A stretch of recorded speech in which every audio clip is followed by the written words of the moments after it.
வணக்கம் மக்களே. இன்னைக்கு சிறகடிக்க ஆசை எபிசோட் என்ன ஆச்சுன்னு சொல்லி பாத்தீங்கன்னா, நம்மளோட மீனா ரோஹிணி பாக்குறதுக்காக அவங்க ஃப்ரெண்டு வீட்டுக்கு போறாங்க. அங்க நம்ம வித்யாவும் வந்துடுறாங்க. மீனாக்கு எல்லா உண்மையும் தெரியுங்கிறது வித்யாவுக்கு தெரியாத காரணத்தினால நம்ம வித்யா என்னென்னமோ பிட் எல்லாம் போட்டு இருக்காங்க. எல்லா பிட்டையும் கேட்டு முடிச்சதுக்கு அப்புறம் நம்ம மீனா சொல்றாங்க, எனக்கு எல்லா விஷயமும் தெரியும், நீயும் தானே இது கூட சேர்ந்து இப்படி எல்லாம் பண்ணிட்டு இருக்க அப்படிங்கிற மாதிரி கேக்குறாங்க. அதுக்கு உடனே நம்ம வித்யா இல்ல, அவதான் சரியான ஃப்ராடு, நான்லாம் அப்படி இல்ல மீனா அப்படிங்கிற மாதிரி சொல்லிட்டு இருக்காங்க. சரி, இதுக்கு மேல என்ன பண்ணலாம்னு சொல்லிட்டு எல்லாரும் டிஸ்கஸ் பண்ணும்போது நம்ம கிறிஷ வீட்டுக்கு கூட்டிட்டு போலாங்கிற மாதிரி ஒரு பிளானும் பண்றாங்க.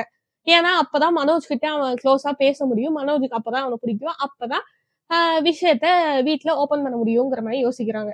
ஆனா கிறிஷ எப்படி வீட்டுக்கு கூப்பிட்டு வருது? கிறிஷுக்கு தான் ஒரு அம்மா துபாயில இருக்காங்கன்னு சொல்லிட்டேலன்னு சொல்லி மீனா கேக்குறான்.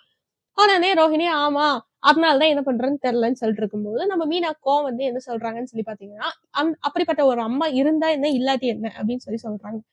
இத கேட்ட நம்ம ரோஹிணி ஆஹா பாயிண்ட் கிடைச்சிச்சு அப்படிங்கிற மாதிரி ஓகே அந்த அம்மாவை கொண்டுடலாம் அப்படிங்கிற மாதிரி சொல்றா.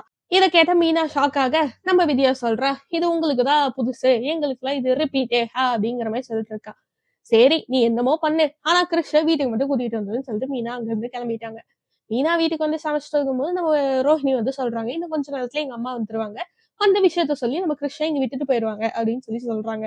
ஆனா எங்க அம்மா இங்க வரும்போது முத்துவ மட்டும் வீட்டுல இல்லாம பாத்துக்கோங்க மீனா அப்படின்னு சொல்லி சொல்றாங்க. உடனே நம்ம மீனா சொல்ற, இல்ல அவர் இருந்தா மட்டும்தான் நம்ம விஜயா வந்து சமாளிக்க முடியும், சோ அவரு எங்கேயும் போக கூடாது அப்படிங்கிற மாதிரி நம்ம ரோஹிணி கிட்ட சொல்றாங்க. நம்ம ரோஹிணி என்ன சொல்றாங்க, முத்து இருந்தா எங்க அம்மா ஏதாச்சும் உளறிடுவாங்க, அதனால முத்து இங்க இருக்க வேணாம் அப்படிங்கிற மாதிரி சொல்லிட்டு இருக்காங்க.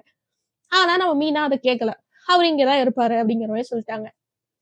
நம்ம முத்துவும் ஒரு சவாரி கிடைச்சிச்சு, நான் போறேன்னு சொல்லி சொல்லும் போது நம்ம மீனா இல்ல போகாதீங்க, எனக்கு உங்க கூட இருக்கணும்னு இருக்கு, சோ அதுக்கு வந்து வேற யாரையாவது அனுப்பிச்சு விட்டுக்கலாம், நீங்க இங்க இருங்க அப்படிங்கிற மாதிரி நம்ம மீனா பேசிட்டு இருக்காங்க.